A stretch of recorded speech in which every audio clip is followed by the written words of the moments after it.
the Honorable Vice President,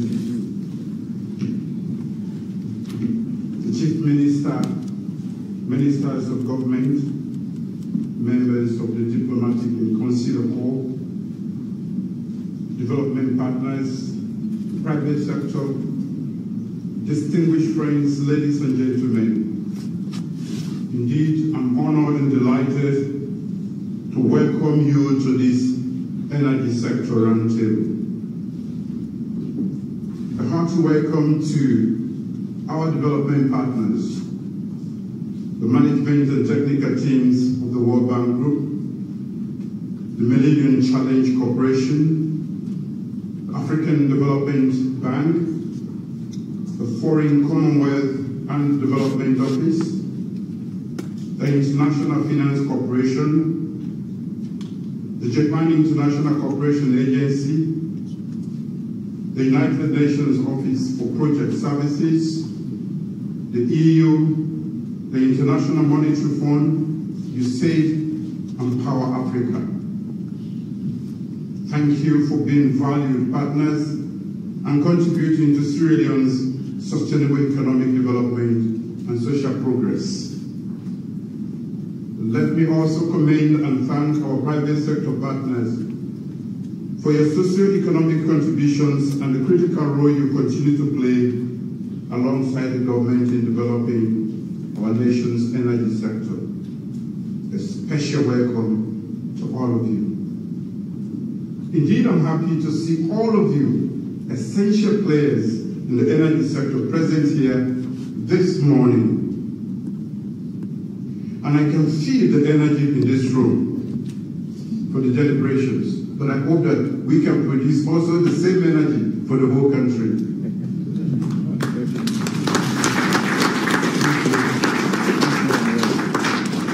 I value your impactful voices and the presence and your presence at this roundtable with the theme, charting the path to sustainable energy for all. Energy is the engine that powers economies. The more energy economies have, the more prosperous their people are. The lack of energy is Africa's most critical challenge, with the world's highest energy poverty. In Sierra Leone, access to electricity remains a challenge in terms of reliability and affordability. Our sustainable economic growth and prosperity depends on solving the crisis of energy in this country. It will require a more significant commitment than ever before, for our present and future depends on that. We must take bold steps, think differently, and act with a greater sense of urgency. We meet again after 18 months in unfamiliar and harsher socio-economic circumstances. Global food and energy insecurity have worsened due to COVID-19 shocks and the lingering global economic insecurities due to the Russia-Ukraine crisis. The excuse now for every problem with nothing. The global economic downturn has hugely impacted Sierra Leone as the rest of the world. We bear the most significant burden on shrinking investment dollars, global supply chain disruptions, unpredictable shortages, and price hikes in food and petroleum products. Energy prices are higher than 18 months ago. The high and rising energy prices continue to have an adverse impact on other growth sectors of our economy. I'm not an economist, but I know that with food and fuel prices in US dollars, a stronger US dollar means that these essential commodities will get more expensive, as we have experienced here and around the world.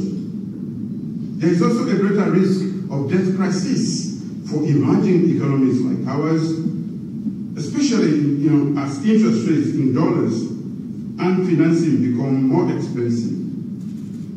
But as a government, we are determined to keep our national development priorities on track.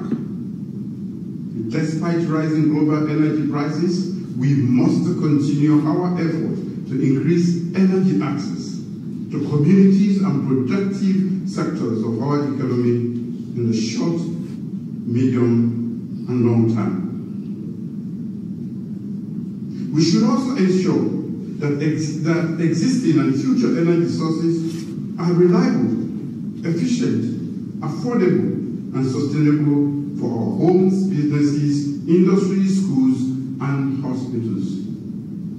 I remain optimistic that despite global and local challenges, with close partnership with development partners and the private sector, our government has made significant strides in the energy sector, as highlighted by the Minister.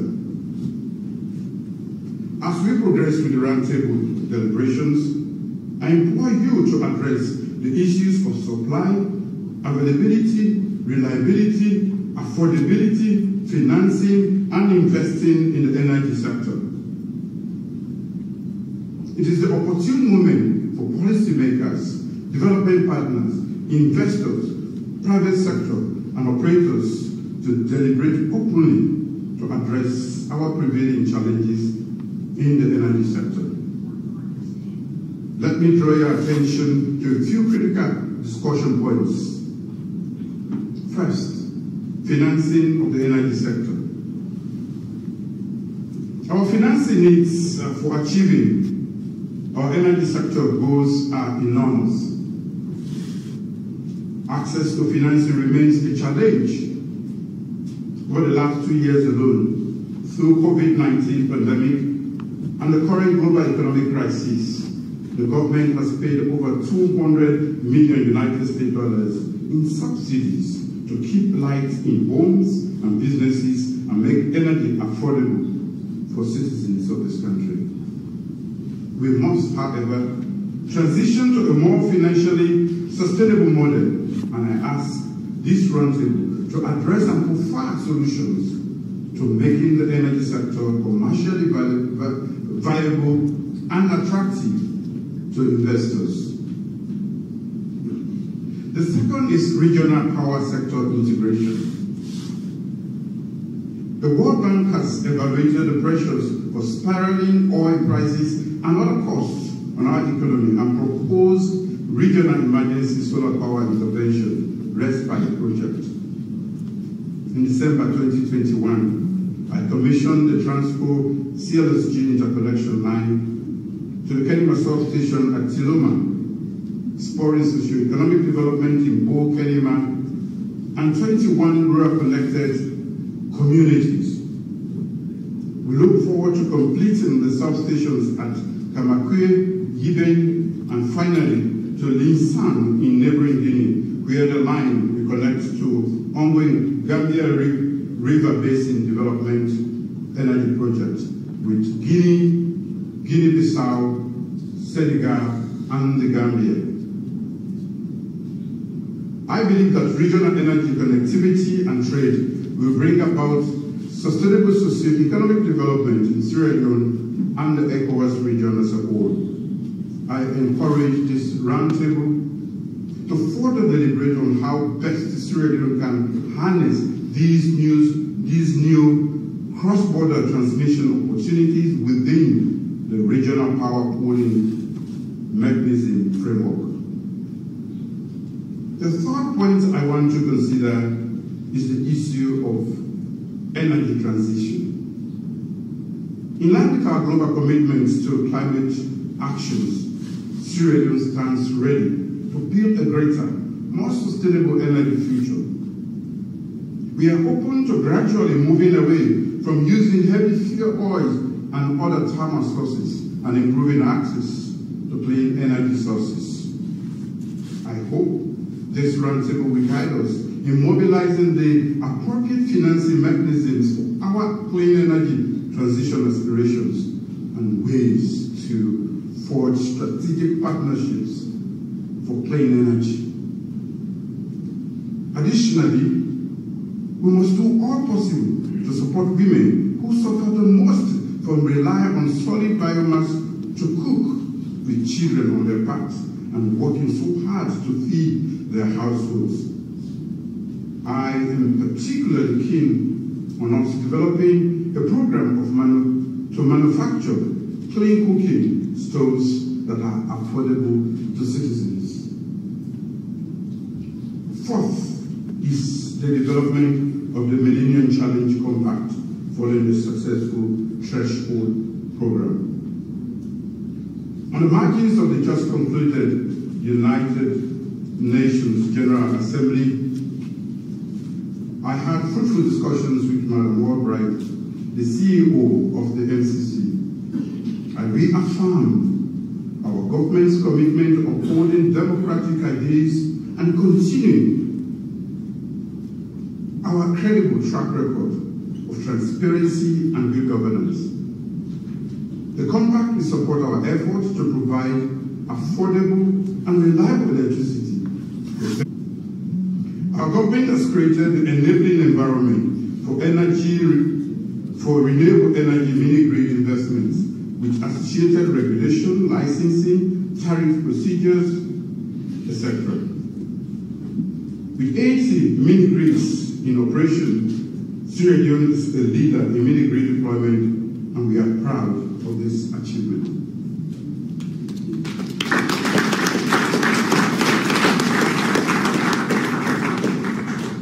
We encourage and welcome additional sustainable investment from credible and strategic partners.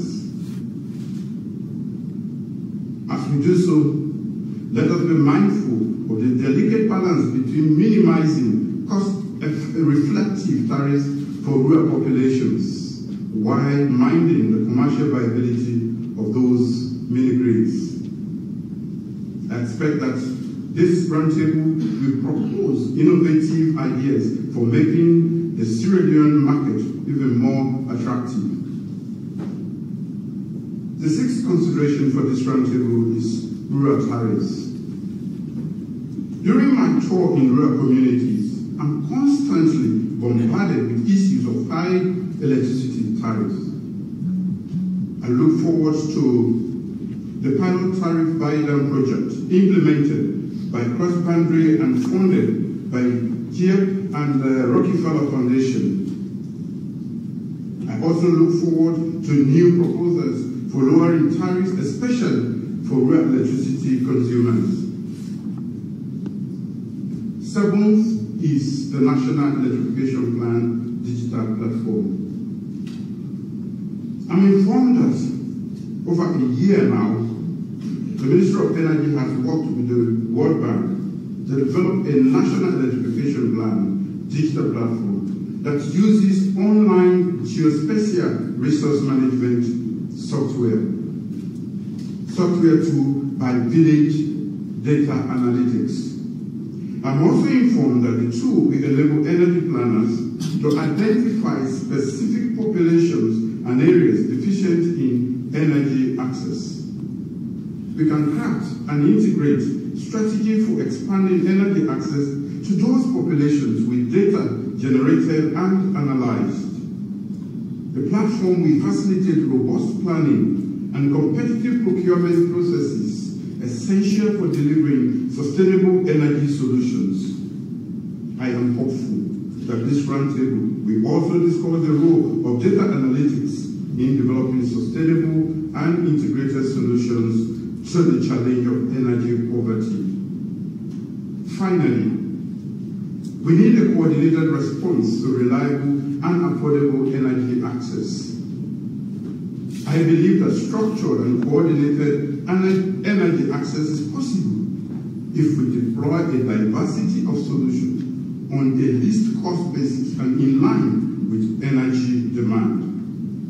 A generous mix of clean energy generation sources, grid expansion and extension, affordable solar home solutions, and the financing of additional mini-grids and off-grid networks in hard-to-reach areas are all possible. As a government, we have signaled that addressing energy poverty in Sierra Leone is a top priority. We have doubled energy access to 35% in 4 short years and hope to continue the trajectory. Economic potential of our country support the modernization of our economy, especially in areas of agriculture and manufacturing, and expand human capital development services. We must urgently design the appropriate energy systems to address our energy needs to unlock our nation's sustainable development potential. The collective actions of all relevant stakeholders at this roundtable will help prepare us to meet our energy sector aspirations. We all must do more together. Together, we will unlock Sierra Leone's energy sector potential, conventional and renewable and develop energy mixes that will light up Sierra Leone from the north, south, east, and the west, and power our industries. The task is immense, but the benefit will be rewarding. On that note, I'm pleased to officially launch the National Electrification Plan digital platform and declare this energy sector roundtable open. Thank you for your attention, and I wish you successful deliberations.